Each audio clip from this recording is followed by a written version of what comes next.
Hi everyone, Nifty का analysis देख लेते हैं। कल फ्राइडे है तो क्या डायरेक्शन रहेगी, क्योंकि जो बड़ी न्यूज़ आई थी, बड़ा गैप अप हुआ था, उसके बाद मार्केट कंटिन्यूअसली 3 दिन हो गए अब एक ही छोटी सी रेंज में ट्रेड कर रहा है। अब ये देखिए सेंसेक्स का चार्ट लगा के रखा है, आज एक्सपायरी थी सेंसेक्स की। हमने डिसाइड भी किया था कल की सेंसेक्स में ही हम ट्रेड करेंगे, लेकिन आप मोमेंट देखिए, मार्केट ओपन हुआ, ओपनिंग के बाद थोड़ा नीचे और जो रेंज बनाई है, मतलब ऑप्शन बायर के लिए तो आज कोई चांस ही नहीं था पैसा बनाने के लिए। कहाँ पे भी ट्रेड लिया होगा तो एसएल का सामना करना पड़ा होगा। और ऑप्शन सेलर की बात करें तो ठीक है, कुछ कमाया होगा उन्होंने, अगर कोई स्ट्रैटेजी प्ले की होगी, साइडवेज की कॉल ऊपर से और नीचे से पुट सेल किए होंगे, तो उन्होंने कुछ तो कमाया होगा। लेकिन ऑप्शन बायर को कुछ नहीं मिला आज, क्योंकि प्रीमियम ऑलरेडी महंगे थे। ठीक है, तो ऐसी मार्केट में देखिए क्या होता है ना, अवॉइड करना बहुत बेस्ट होता है। अब मेरी बात बताओ तो मैंने एक ट्रेड प्लान किया था यहाँ पे ब्रेकआउट पे, लगभग इस ट्रेड में मुझे 30-40 पॉइंट समथिंग यहाँ पे प्रीमियम बढ़ा भी था।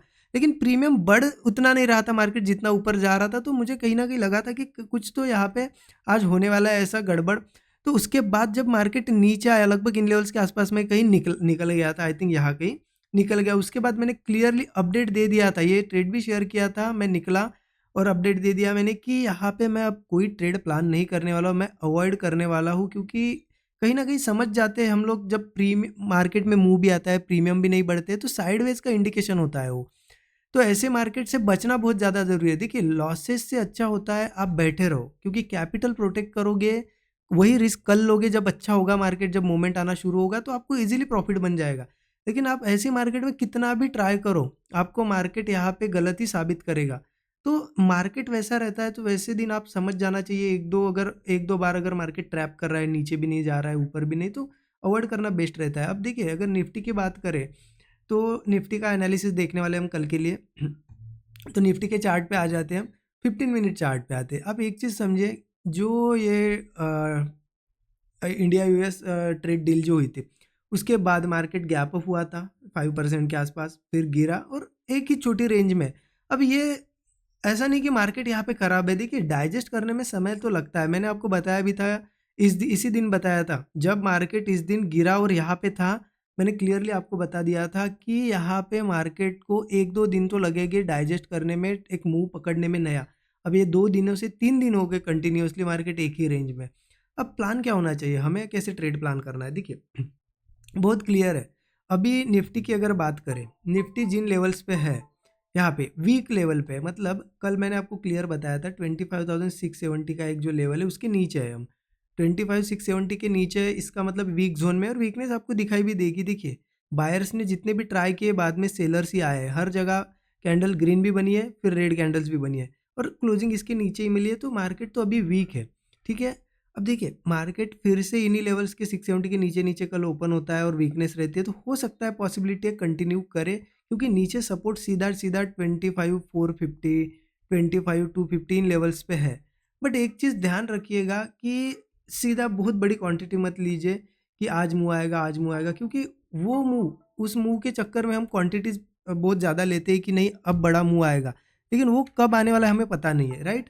तो इससे अच्छा मेरे हिसाब से प्लानिंग क्या रहना चाहिए कि ठीक है चलो वीकनेस है, यहाँ पे ट्राई करना है, पहले कम क्वांटिटी में ट्राई करो। आपको दिख रहा है कि हाँ प्रीमियम सही में पुट्स के बढ़ रहे हैं, अच्छा मुँह आ रहा है, तो कुछ क्वांटिटीज़ फिर ऐड कर सकते हो धीरे-धीरे। बट यहाँ पे बहुत एक ही साथ अगर क्वांटिटी लोगे और फिर से यहाँ पे ऐसे रेंज में चला गया मार्केट, तो फिर फँसना ही फँसना है यहाँ पे, राइट। तो मेरा तो प्लान है कि चलो वीक है मार्केट, तो मैं देखूँगा, ट्राई करूँगा, अगर अच्छा मुझे लगता है प्राइस एक्शन और प्रीमियम का बिहेवियर, तो अदरवाइज़ मैं कल सीधा अवॉइड कर दूँगा, सीधे मंडे देखूँगा। क्योंकि देखिए 3 दिन हो गए कंटिन्यू ऐसी रेंज में ट्रेड कर रहा है, राइट।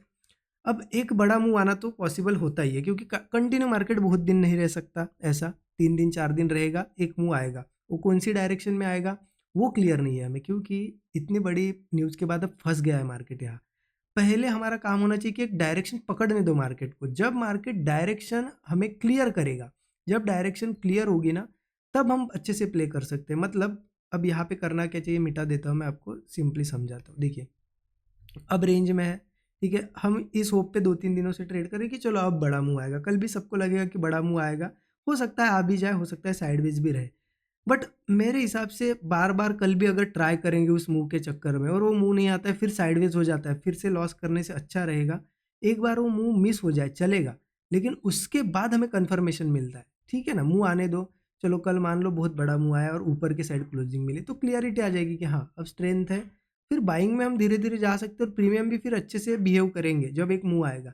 या फिर कल गिरना है, बहुत बड़ी सेलिंग आती है या फिर इस तरीके से स्ट्रक्चर बनता है तो गिरने दो, फिर मंडे से हम सेल भी कर सकते हैं। तो ये एक डायरेक्शन पकड़ने दो कि मेरा तो यही प्लान है कि ठीक है 670 के नीचे, 25-670 के नीचे तो है वीक मार्केट, सेलिंग करना है कर सकते हो कम क्वांटिटी में। अगर वापस इसी रेंज में ओपन होता है, मान लो ये एक सपोर्ट है, ये नीचे का सपोर्ट है, ठीक है, और ये एक रेजिस्टेंस है, इसी बीच में कहीं कल ओपन हुआ और यहीं पे ट्रेड करता है, तो मैं तो देखने ही वाला नहीं हूँ, मैं तो सीधे अवॉइड कर दूंगा, कल के दिन रेस्ट करूंगा लेकिन ट्रेड नहीं करूंगा, ठीक है। क्योंकि इस जोन में हमें पता है कैसे कर रहा है मार्केट। तो एक ट्रेंड अब बनने दो, एक स्ट्रक्चर फॉर्मेशन होने दो, कोई भी डायरेक्शन में होने दो, तब क्लियर हो जाएगा कि हाँ अब मार्केट को गिरना है या बढ़ना है। अभी तो वो यहाँ पे डाइजेस्ट कर रहा है वो चीज़ें, इतनी बड़ी न्यूज़ और सब कुछ चीज़ है, ठीक है।